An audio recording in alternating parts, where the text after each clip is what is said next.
Welcome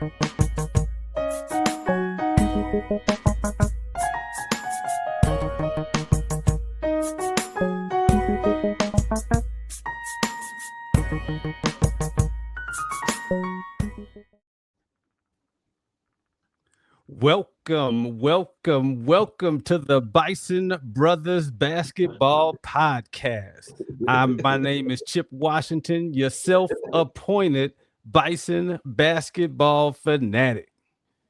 What's up, Bison Nation? It's your boy B Smooth coming at you with another episode of Bison Brothers Basketball. You know how we do, breaking down the plays, the players, and all the pride that comes with repping HU, you know. And hey, everybody, this is Eric T. Washington, E-Wash, and I still love basketball. That's all right. I love it. It's episode 5, man. We've been making this happen for a couple of weeks now. I'm glad the season only has a couple of games each week. I don't know if we'd have to quit our day jobs to do this right. Thank you, everybody who's been listening so far. Please blame all the editing on me. Sound quality, we're working on it every time. We're going to try to outdo each other each time. So whoever knows a good microphone guy, just give us a call. We're trying to be top notch so you can listen for longer than a few minutes. So what's on tap for today, guys? What are we covering today? Hey, well, before we cover anything, I always want to make sure that everybody knows that to donate to the Mecca Society to keep supporting this championship culture, this championship program. So the Mecca Society is Howard's NIL collective, which gets the money to the athletes to help support the program. And also you could donate going to Howard's athletic website, hubison.com. So always remember to support the program, support the Dream Factory, championship culture, and let's make this thing happen. I love it, brother. I love it. You keep us honest. We got to raise that money and make sure we're supporting athletics, not only with dollars, but butts and seats. We got to make sure we show up for the games. That's what it's all about. I think just like we've done before, we're going to, spend some time checking in on what happened with our men's team and our women's team. We'll kind of check in and see who did their thing and maybe who could do more. Right. And we'll wrap up today with a little bit of over and underreaction. That's kind of my favorite segment because we tend to, be fans and fanatic about it. We'll also hear from E, who likes to let us know how to do things that are good for basketball. And I'll see how we can wrap up and get ready for the next episode. But yeah, man, it's going to be fun. So before we go to the updates here, I did bring a little something for you, E. You may have heard this at your school. Back in the day, you represent all the black colleges in the Southeast for some reason. So let's play a little something to get everybody hyped up a little bit, and then we'll go into the update here.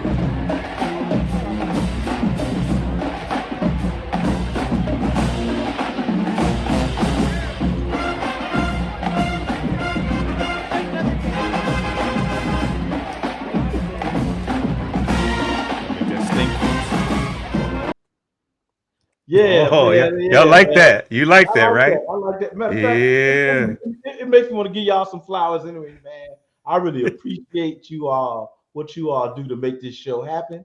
And the reason I was acting a plum fool on as we were coming in, because I still love the theme song. I appreciate you, brother. I'll send your congratulations to the artist. We got to pay that guy. We got to pay that guy. Yeah, this is perfect. But like I said, we got to get it into the vibe. So in this segment here, we're going to do what we normally do. Let's start with the guys. They had a couple of competitive games. And so, for reminder, we're covering the last 2 games the gentlemen played. I think we are going to cover that UMBC game, which was right before the holiday. And then right after the holiday, we'll talk about what happened with Mount St. Mary. So let's open it up, man. What did you guys see in the UMBC game to get us going here? I guess I'll start a little bit. One of the main things I saw, first of all, it was, of course, very disappointing to see Bryce go down in the first couple of minutes of the game. That was kind of rough to see. But I was very glad to see Dom be the big man that I want him to be throughout the game. And so I was very encouraged to see him in the paint, moving people around, and really picking up the slack for Bryce's absence. So I was encouraged to see Big Dom doing his thing. So Oh yeah, yeah. I too was very excited to see Dom get your message from our last episode. You told Oh, him okay. to put his body on them people, and coming off the bench, and looks like he was able to put in 11 points along with the rebounds he was able to get. He listened. yes, He used that well. So I do appreciate that. Yeah, that was good to see. And I did get a chance to share notes with our dear brother Bryce Harris. I know he's in good spirits, but when your best player, consider the preseason MEAC Player of the Year, goes down, it automatically puts us, I would say, in a tough spot. But we've talked about the non-conferences where we learn a lot about ourselves. So I did see some things that I thought were really good, and obviously we ran out of gas a little bit towards the end. So the final score, 95-77, doesn't really indicate that it was probably neck and neck for the most part up until about 3 or 4 minutes left in the game. So highly competitive. I would say that one of my guys, Blake Harper, he's expanding his wings, my man. He's looking like he's been here before. I think he dropped 20 he during the game, did. which is that was a beautiful thing to see. So being able to pick up the slack from some of the scoring we didn't have was actually good to see. And I believe he picked up Rookie of the Week again for Oh Blake Harper. I mean, we might as well just put that on repeat from That's yeah. here on right. out. That's So right. I gotta find me another overreaction then, because I thought for sure somebody would have taken him down by now, but he's on the list every week, so we'll take it. I love it. I love it. yeah. And one of the things I'll say too, and even though it didn't show in this game, and we might get into it when we talk about the next game, but Yeah, yeah, yeah. Joshua Strong is Mm, showing. I got to give him more Mm, flowers because his shot is a absolutely. lot more pure this Yeah. year, Yeah. where you can really count on his outside shot, his 3-point threat. So I was like, okay, I Yeah. see you. And, yeah. and the audience won't know this, but the fact that we kind of continue to have point guard conversations and to see him, answer ring the bell like that for two games, really, it's really impressive, man. So Oh yeah, yeah. Like I said, we'll get to him in a second, but I will say that for the other part, my big takeaway from the UMBC game, one, shout out to UMBC, since they let us watch the game, since they didn't have the video the day before. Appreciate you guys letting us watch the game live. So not to say you're haters, but just say it. We wanted to see you. The challenge for our team was that we did have a pretty close game most of the time, and I know we've talked about it in previous episodes that when we see the effort and the competition, you want to follow it to the end, even if we don't always pull it out. We had more than just one or two people scoring. I think we had four Bison in double figures, which means we're starting to see some balance to the scoring. You still got a high turnover. We got to work on that. Still get nervous when we have to take the ball out on a full court press, but uh, when I was watching it really closely, I think the until the end of the game, the lead changed like 12 times, and there were a bunch of ties. So we were right there, and I think that sometimes I'm still fascinated when we're favored in games because of our previous times playing certain opponents. But Mhm. this is a brand new team as far as I'm concerned, and seeing them gel this early in terms of that level of competitiveness is really cool. So Mhm. definitely UMBC was it was right after a game day before, and that injury early was definitely a reason why we probably just didn't have the gap to close there. We missed the points and the rebounding from Bryce to maybe pull out a victory there.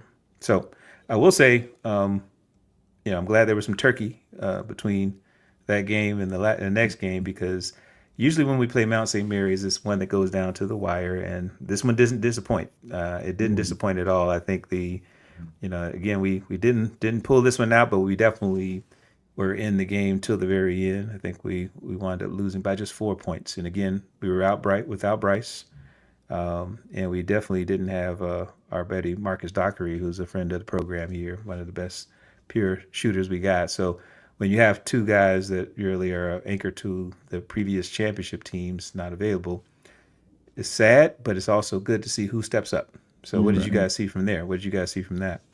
Yeah. So yeah, kind of to your point, to have, a Hobbo, Dockery and Bryce being out and to still be within four, at the end of the game just continues to show me that we have the depth to compete on any given night.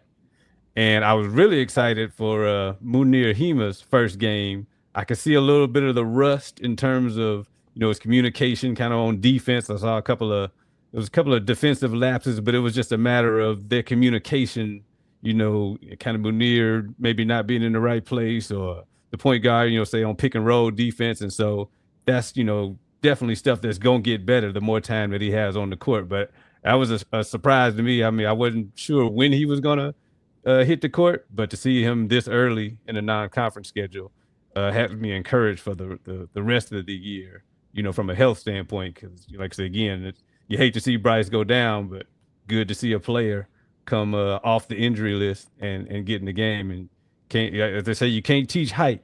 So to get a 6'11" dude coming back on your, I'm like, okay, all right, let's watch this. Let's watch this. I love that. But yeah, no, love that. It was just hard to get over, a Hobbo, Dockery and no Bryce. Just yeah. Well, the thing that kind of stood out to me the most was one, seeing them overcome a 13-0 run in the second half and just kind of jump right back into it. And even when that guy Pacheco hit back-to-back threes, that seemed to inspire them more to play with the thing that I'm starting to notice or feel the most comfortable about is their composure. They seem to always have a lot of composure when a team that doesn't seem to be as gritty as them. And, I don't want to keep hanging my hat on moral victories, so to speak, but I really feel like, especially watching the Mount St. Mary's game and seeing Joshua Strong, which we alluded to earlier. Seeing him respond, the way he responded, to see them just like, nah, we good. And, we're going to do what we need to do. And, to be honest with you, I was surprised that they didn't win that game. It wasn't just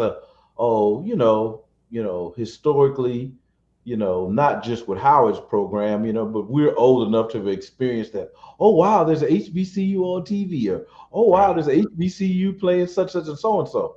But when I watch these guys, I'm kind of looking at it like, nah, they should win this, or nah, and that's the way, or that's what that composure kind of imbues me with, a sense of, hey, you know what? They act like they belong here.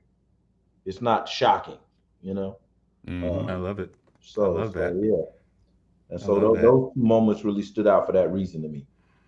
So Chip, tell me more about where you are with our guard, Anwar Gill, because he's showing me some things that on some days I feel really good, and on some days I'm still trying to figure it out. So what are you seeing from Anwar? I kind of see. I don't know if he's still trying to figure out what's his role on the team, because for him to kind of pull up for 18 in the Mount St. Mary's game, it shows me he has the potential to do that. But I think when we're fully loaded, he's still trying to kind of figure out what, should he be a scorer, should he be the point guard, should he go down in the paint? So he's kind of a jack of all trades. So I kind of like it, but I guess we just got to kind of define, maybe get a little bit more clarity on, what will his kind of consistent contribution be, throughout the game. So, but I like I said, it was a couple of games ago where I had, he was in the post and I hadn't seen that a lot. So we know that's there. He definitely is good for, kind of driving the lane, say fast break style, bringing the ball up, and he can get to the rack that way. So he's just a Swiss Army knife, and we're just gonna have to kind of continue to see him evolve, depending on who's in the game, who's in the game with him, and what his role will be. But it might just be a jack of all trades, whatever he needs to do. Whatever coach needs him to do. Looks like he has the capability to do that. So I'll take it. Yeah, I'll take it for now. yeah. No, I like that assessment, man. I think he's been. That's what I think that you said. Swiss Army knife. I think he's. I guess we're starting to see more of the different aspects of his game. I didn't get a chance to really check him out when he was with his previous team, LaSalle, and so I'm learning What something new every time he plays. I am gonna give him a nickname though. It's What's either that? gonna be Y or old man, because he's got that old man at the Y game. Like he doesn't move real fast, doesn't jump that high, but he gets exactly where he needs to get at any time. So, we'll see which one sticks. Old man might be a little Oh. cliche. Maybe I'll just call him I Y. can't imagine he's gonna love either one, but okay. Hey, everybody respects the old man at the Y game. Like that's just a Hmm. solid contributor. You always like, well, how did he get that shot off? Or how did he get to the basket? I don't know. But So he got dropping, there. dropping, dropping 30 every game. Like I don't know where it came from. He just knocks it down. Yeah. Well, I tell you what, man. Kind of, the week got by us. This holiday, what you say, it's not moral victories, but I do think that with a non-conference schedule, my takeaways is one, we are definitely learning the depth of our bench as we know it today, which is good going into get later into the non-conference schedule here. I did appreciate the fact that even though one score looked a little bit bigger in terms of scoring margin than the other, both competitions were close. It wasn't like a blowout from jump and we were trying to catch up. It was literally nip Mhm. and tuck. And the game was highly competitive for more than 30 minutes of a 40-minute game, which is, again, speaks to us figuring out how to compete.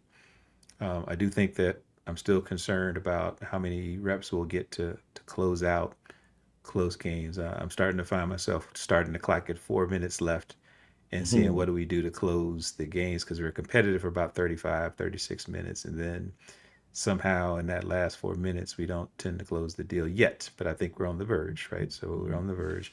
And I think the one thing that was notable, especially with Mount St. Mary's, is that and this is where I'm still trying to learn how the team is dealing with it. Is we tend to foul a lot, and it's not just one or two players. And by the end of games, it seems like we're giving away 20 plus points or so on the free throw Mhm. line. And I don't think we're built to give up 20 free throws. I think that if people are shooting for them, make them earn it. But I'm looking forward to how does our defense tend to move and say how do we stop maybe fouling early so we don't wind up with ample opportunities to just keep scoring without us having any contests, right? We're not shooting there. So, Yeah. but that's, I know when I look at the two games, my big takeaways is that we're getting competitive, more competitive with each game, and we're gonna have to fight through injuries. They come. That's part of the season. I'm just hoping we can get everybody healthy before we start And conference we play. we still don't know when Harris is gonna be back.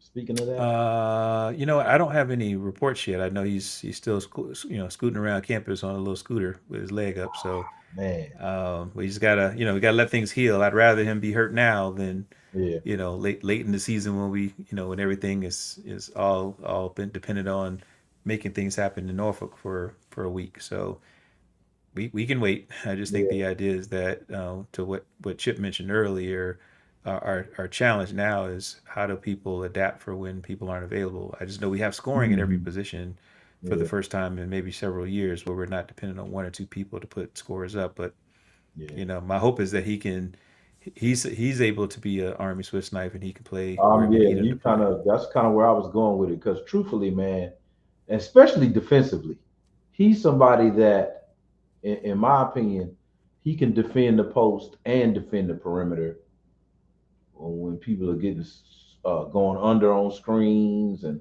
those kind of things. He seems to athletically recover well Hmm. and defend between positions, and that is a big thing to miss. Speaking of closing out games and all that kind of Mhm. good stuff. Yeah, Yeah. I'm looking forward to that return. Yeah. And that's where I'm hopeful about Munir Hima's contributions, because if you can kind of stick him in the in the front court, the back line, and even if somebody kind of breaks down our guards and gets in the paint, you got a 6'11" dude with wingspan that Yeah. can cover up a lot of mistakes. Hmm. And so Hmm. as he gets into more and more in the game shape, I'm hoping that whatever what we're missing from Bryce defensively maybe could be made up by some rim protection from Munir Hima. So we just Yeah. got to see it play out. Yeah. Yeah. Yeah. Yeah. I feel you on that, but to take a football analogy, we don't want our defensive secondary lead in tackles. That's not a good sign. Well, well said. Well said. I oh, forgot you're a Bears fan, so you know a lot about that. Oh, oh, ooh, ooh, oh, I can do a oh, 60. I oh. can do a 6 degrees of separation on that one, and Well, I can take it to the last broadcast, as a matter of fact, because they were talking about Gonzaga, you hmm know, and and the announcer said, "Yeah, he went to the same school as Caleb Williams." I said, "Oh, look at that! Look at that!" That's true. So yeah, we kind of back on that DMV thing. Hmm. man, I love it. I love it. So, with the fellas, just to wrap it up, man, I know the next game is the one we've been we circled it on the calendar here because we knew that again, kind of like the first game of the season, maybe even the second. We're playing against some ranked competition, at least ranked for the moment. We're going against No, right? Cincinnati. Cincinnati is our next opponent on Sunday.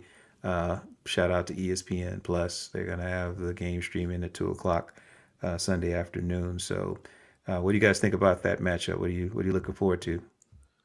So, like I said, seeing as they lost to Villanova, because when I first started scouting them, they were ranked 18th, and then I saw them Mm, move up, to 14 by the time they mm. played Villanova, and so now to lose to an unranked Villanova squad, you know, knocks them down a little bit. So, in the words of the Any Given Sunday, hey, we they can get got.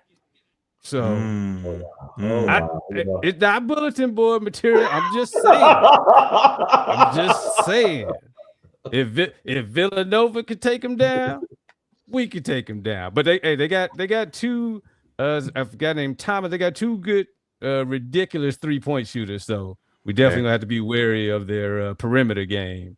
But Mm, I didn't see anything when they played. Villanova was not a huge squad.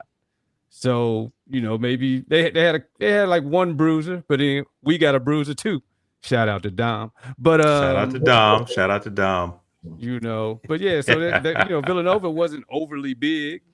Matter of hmm fact, the backcourt looked kind of small. So for them to take down Cincinnati, hey, we got the tools to make it happen. So Okay, okay. Yeah, I don't want to come off like a doubter or a hater. I'm just saying. And I do respect your scouting, so I want to make sure you know that. But Chip, yeah. Chip, why does he always sound like a hater when he says he doesn't want to come off like a hater? and that's usually how it goes. When you say no disrespect, Have you seen usually Talladega disrespect Nights? Have you follows. seen Talladega Nights? I don't mean Shout no out. disrespect. Yeah, yeah. That's wild. That's wild. So we're excited about Sunday. I'm hoping that we have our as many people healthy as possible because, to your point, E, that's when we get a chance to play against good competition, we'd like to have our full complement of players so we can see where we are in our maturation as a team. Because I would love to see how we really stand up because I know when you were scouting, Chip, you weren't scouting with Bryce not being available, right? You're saying, hey, Right. if I have my full team, we should be able to be just as close to some of these other competitions. And if we get down to the last 4 minutes, then anybody's ball game. So we're excited. We're excited. So let's take a quick break and we'll come back and talk about the women and see if we can see what's going on there. Stay tuned.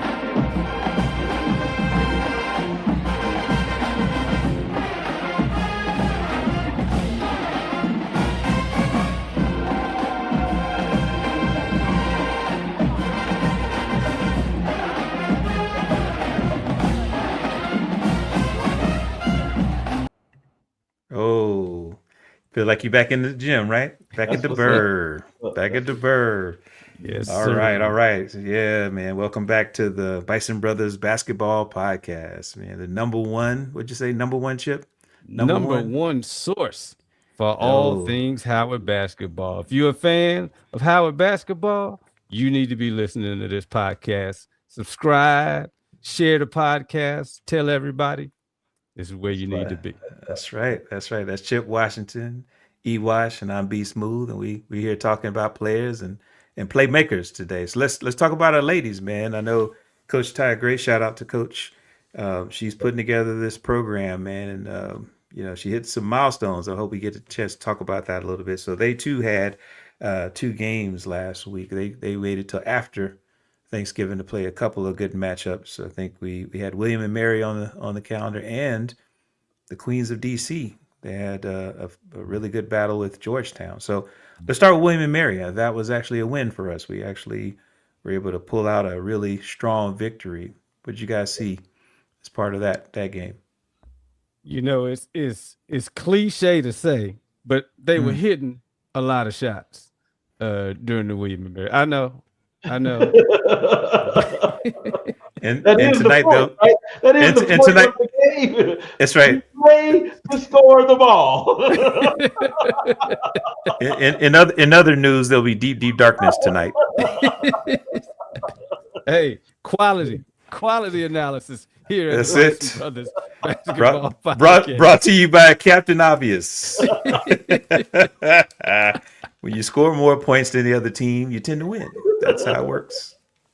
I love it. Yes. So tell me more, Chip. What did you see about that? Because I know we've talked about our shout out Destiny Howell and somebody who likes to put the ball in the basket on a regular basis. What else did you see with the team in the William and Well, Mary see, and the win? hard part with the William and Mary game is I couldn't get the video broadcast steady. Like William and Mary had an option, but somehow it kind of disappeared at the last minute. I don't know if they got a little UMBC in them maybe, and just didn't want us to see them catch that L. But so I'm going mostly with the stats, and but it was very even across the board. We had Oh, one, two, three, yeah, three players in double figures, and then we had now Miller had 9, and who was it? Tiana Walker, she had 7. So a balanced scoring effort, pretty good, field goal percentage, throughout the game. We shot it was 50% from the three. Can never be mad at yeah. that. And Never mad. 43.8%, How many field attempts goal. on that 50%? Say it again. Do you know how many attempts? I don't. I'm just asking. Do you Yeah, it know how was many? 7 for 14. Oh, okay. Yeah. So they're very, very efficient. Very Yeah. efficient. Okay. Yeah. So overall, just a good solid effort, against a quality William and Mary team. So It was. Yeah, we were actually down at halftime, which made it even better because similar to the conversation we had with the guys, I am looking forward to how we're learning how to close out games against our non-conference team. And so teams that, what was cool about that was that, by beating William and Mary, that's our 5th non-conference win so far this year. Anybody remember how long it took us to get 5 wins last season? I do I, not. I do not. I'm not. I can't put my Yeah, name it out there wasn't like it was that. it was well, that's okay. We got your name out here, E-Wash, baby. Come on now. It took us till after New Year's to get our 5th Oh Mm. win. wow. Oh So wow. just before even we were going into conference play, still trying to get our 5th win. So uh, comparison from last year to this year, we're obviously healthier with Destiny back, and we have some strong talent that's come in the program as of this year. Shout out Saniyah, and the team that's coming together now. But to get our 5th win this early is boding well for us because Wow. now we're And, actually and able to. and with what you're saying, sorry to cut you off here, they No still problem, no won the problem. tournament, right? They still won the tournament, right? And made Uh, the women, I'm No, no, saying they no, not last year. Last year oh year they before were they that. got to the championship round and were able to pull it out. But Okay. Oh, okay. That yeah, makes sense. there's a couple years back when Destiny was able to will them to victory over Okay. a team out of Texas. But no, this team has been competitive. But again, Mhm. like we said before, in our MEAC conference, everything comes down to a week in Norfolk. And so even if you're playing Right. your best ball or not your best ball, if you're playing your best ball that week, it's anybody's ball game. So, Mhm. but from a non-conference standpoint, what I was proud about was that when we're going against some of these teams, as you said, Chip, these are competitive teams. We're not playing against easy teams for us to kind of to beat. So for us to have to play a solid 40-minute game is really good to see. And so I was excited. I too was following the stat line, trying to get a sense of what we were doing, but the same names kept popping up for me. So Saniyah King, Destiny Howell, Okay. Niall Miller. I mean, we have people trying to score different positions now. We still most of the percentage of scoring is still coming through Destiny. She's a really good shooter. But I like the fact that we're starting to see other scorers emerge. One thing I did see from some of the previous games is that we're trying to take the ball down low a lot more. So we're starting to establish our post presence. So it doesn't always come down to jump shots, which we love. We love to shoot a lot, and when we're on, we're on. That's what Chip said. If you're on, you're on. Yeah, Captain Obvious. That's Captain Chip Obvious. Washington, a coach's dream.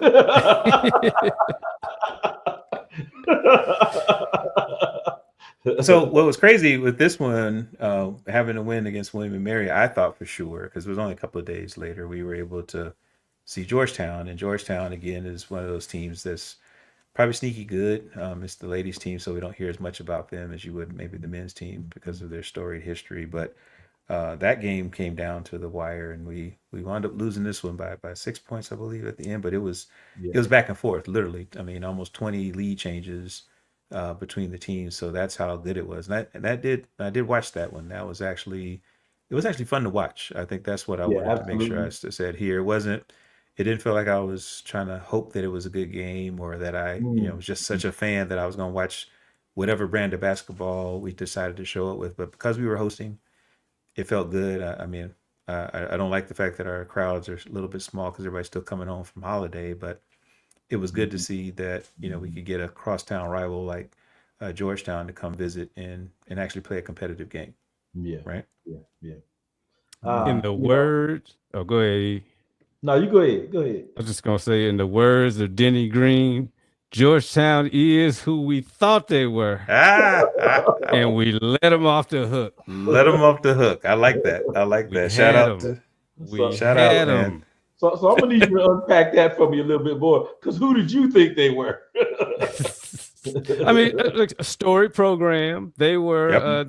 they're doing pretty well right now in their conference. So, Hmm. you know, I thought they were a good team, but I also Okay. thought they could get gat, and we had Well, them. Mm. well, You did. I'm gonna have to join you on that and dip in my Gamblers Anonymous bag too, because I did look at the line before the game.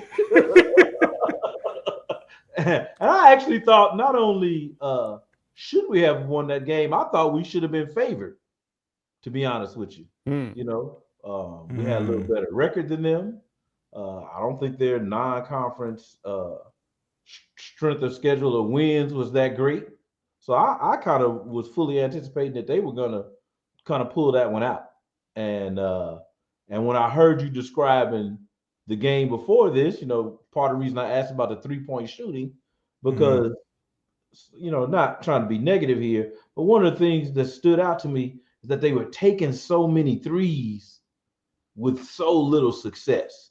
And to Brian's point, I was like, well, why are they not trying to get the ball inside more?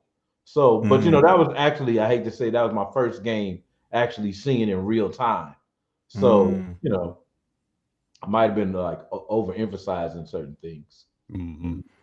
No, I think you're on, E. But thanks for watching real time. I think that's where I know for me, whenever I can, I try to watch because it's an energy, right? Because I think that Right, absolutely. um, Absolutely. in the box scores tell us one part of the story, but Hmm. when you see it in action, what Yeah, I'm you're loving right. is that You're right. you can see what they're attempting to do, even if it doesn't Hmm. translate into the Hmm. stats. So you see them trying to run, some action on the post so that it doesn't always have to fall to a 3 point shot. But when Right, it's good, right? right, right. And if you home, you feel like you can shoot from anywhere. So I do appreciate that. I think my biggest takeaways from both the games, just to kind of lock in on the recap here, is that both games really showed uh, some strong second half performances by our ladies. They, no matter what the score was at halftime, I it's agree. almost like it was 0-0. We were down and we came out playing like it. So we didn't, the third quarter, third period, fourth period, we made sure it was competitive all the way to the very end. So that was good to see, especially when we're trying to learn not only how to win games, but how to close out games when we can. You got to Mhm. be able to stay competitive. Mhm. I did mention before that it was balanced scoring from more than one person. I think that's what troubled me in some of the losses earlier this season was I couldn't see who else was going to step up to score or how we would get the ball in people's hands where they could naturally contribute offensively. We played a lot of good defense, but it was good to see that. Now, And are you speak, you include the Georgetown? Excuse me, you including the Georgetown game in that assessment?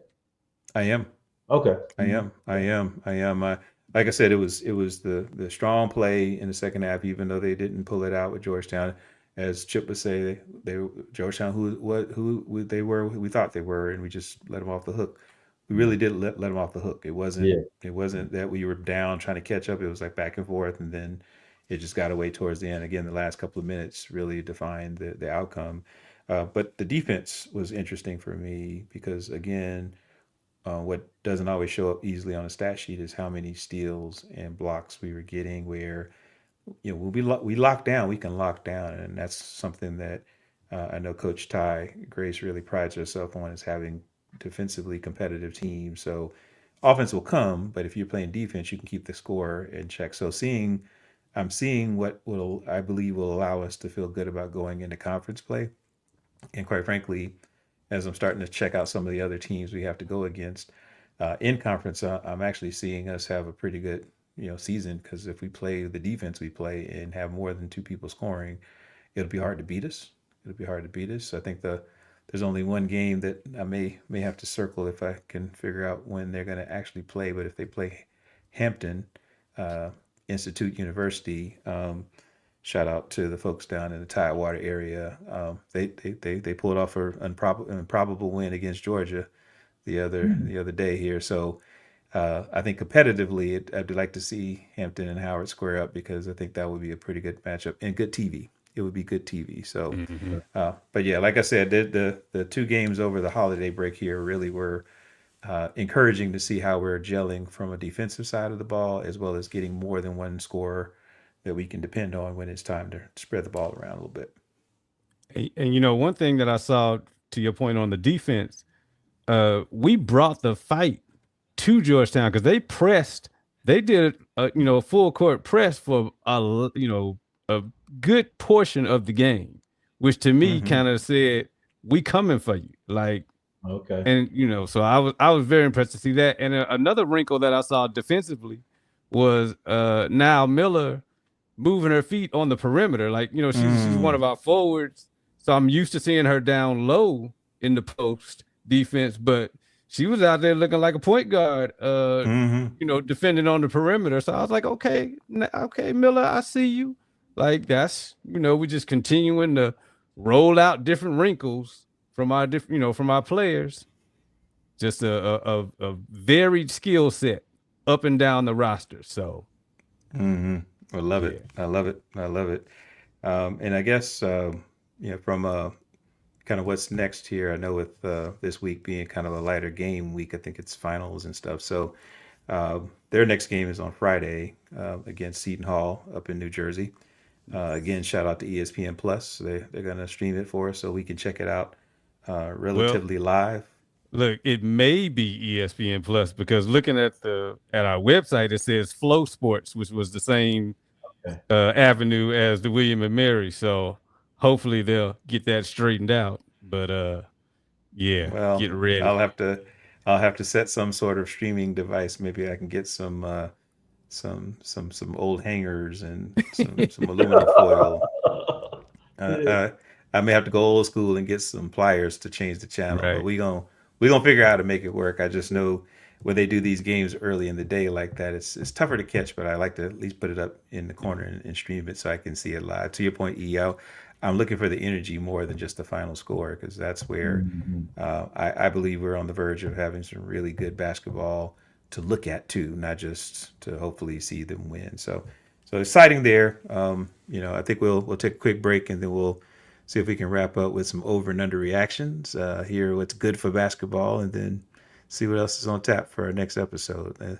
Stay tuned.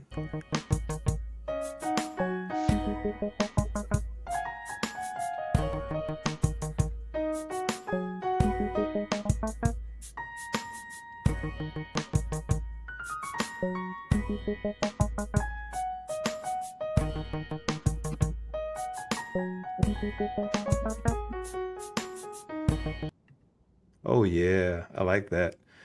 Oh, see, you got to pay that man. Whoever wrote that, you got to pay him. That's good stuff.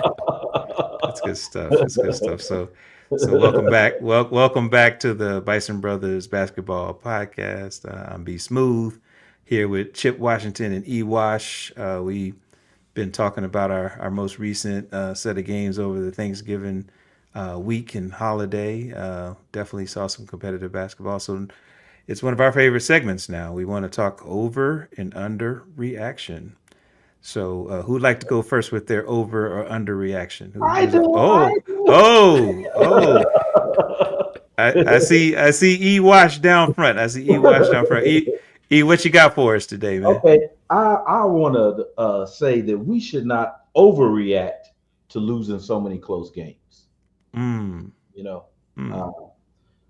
I think that as we'll kind of hit on a little later, what's good for basketball is all over that assessment in my mind, because playing well is going to always be a harbinger for what's to come, I think. So yeah, you definitely don't want to overreact to that.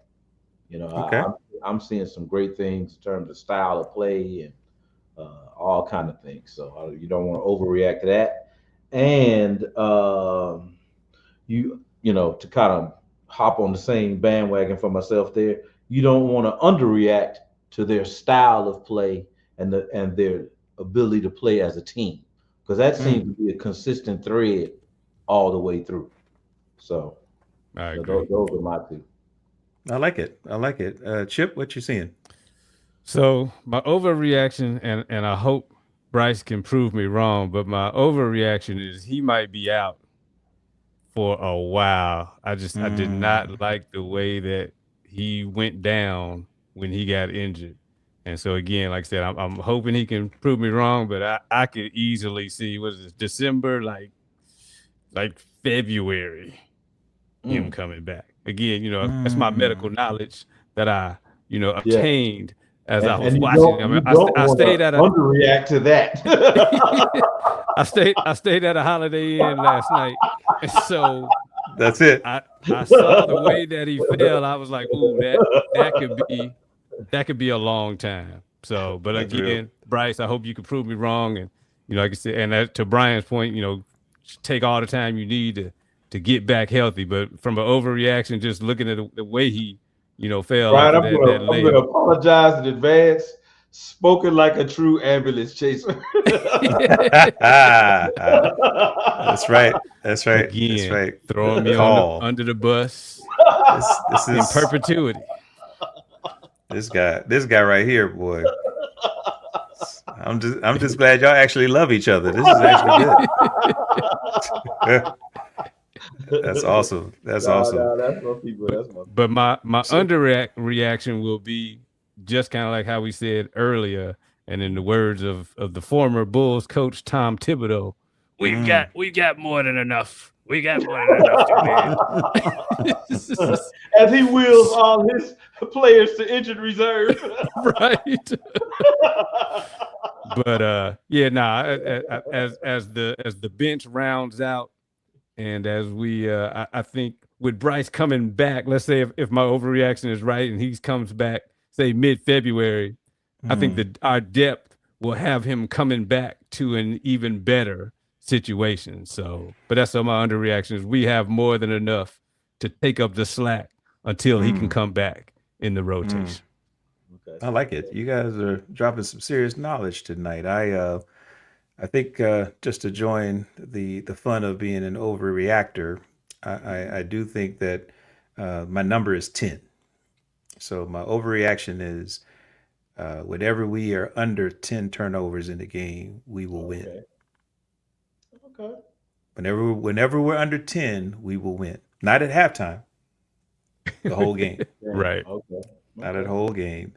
And I think the underreaction for me, just based on what I'm seeing from our ladies squad, is that I believe that we are going to see a true defensive identity that'll make it hard for us to lose games when it gets close, because if we play defense as well as we're doing now and make that our identity, I think we'll have blowouts, we'll have close games, but we'll never be out of it. So, I love the fact the defense is maturing quicker than the offense when it comes to our lady squad. So that's my over and under reaction. I know if you all are listening in, we'd love to hear your over and under reactions as well. Shout out to the fact that we like to speculate as fans on the most incredible things that could occur just because we love Howard and we love basketball. And with that, I'd like to give E a chance to tell us, so what is good for basketball? E, what's good for basketball this week? What's good for basketball is appreciating the history of the game. Mm, And in that spirit today, I rewatched, as a matter of fact, The Best of Enemies, a 30 for 30 series about the Lakers and the mm, Celtics rivalry, right? mm, And it kind of put me in the spirit of, you know, the things that draw people to basketball. One, if you really love it, and two, if you're just sort of a layperson, right? mm, And mm. Magic and Bird really brought everybody to the table in terms of what you can love about the game, regardless of where you fall in terms of your knowledge base and that kind of thing, right? So watching that, I literally got a little misty watching it. And as I was watching it, who pops up on the screen but Larry Spriggs? Twice, as a matter of fact. He popped Wow. up on the screen twice. I said, oh man. Now, Wow. a true Howard fan is gonna go, hey, look at that. We just having another HU moment in the middle of I all of love this. that. So it was See, really cool, see, man, to kind of see, watch see. that again. You know what? We gonna get you a trench coat for the next episode because you going deep in your bag, Columbo, on that one. That's awesome. E, I appreciate you doing that because I have a bonus too, though, by what's the way. that? What you got for us? Well, the bonus was, since we're sort of novice podcasters, right? Speak for yourself. My microphone Okay, is real, fair bro. enough, fair enough. Two things came up, right? I was watching the Pivot podcast, and Mm, who had on some Howard Air Jordan gear, but one of the participants, Channing Crowder, I Jenny. think his name is. He Okay. had on a Howard mm, shirt. I was like, oh wow, check this out, man. I was super impressed with that for two reasons. Uh, they are now sponsored by Fanatics, mm. right? So they were kind of a independent podcast, and then next thing you know, Fanatics wanted to kind of jump in the podcast game, and is one of their main sponsors now.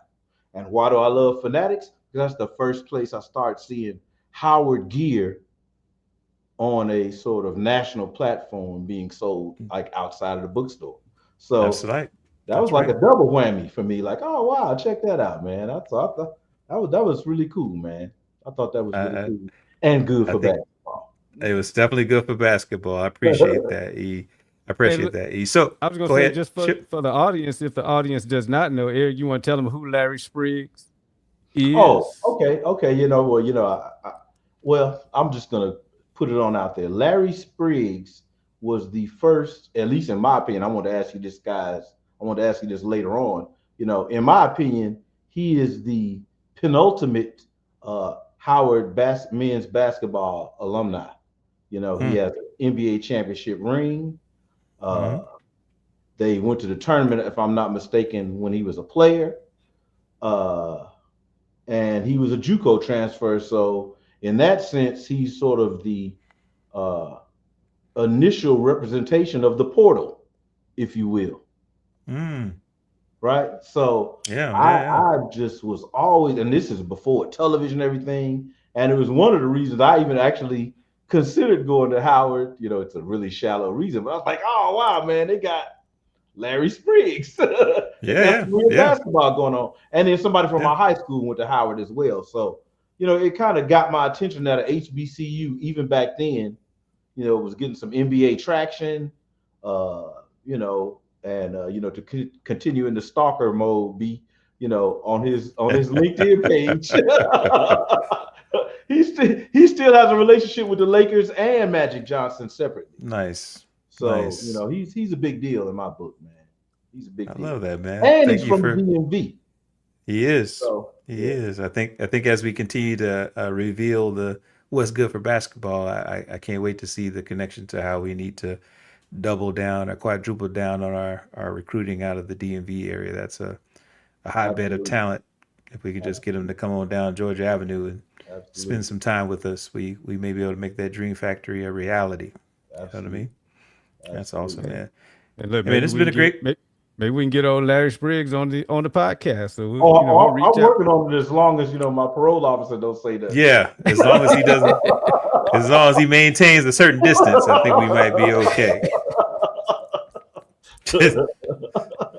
So we're gonna have to make some money on this podcast for bail. We're gonna need bail money.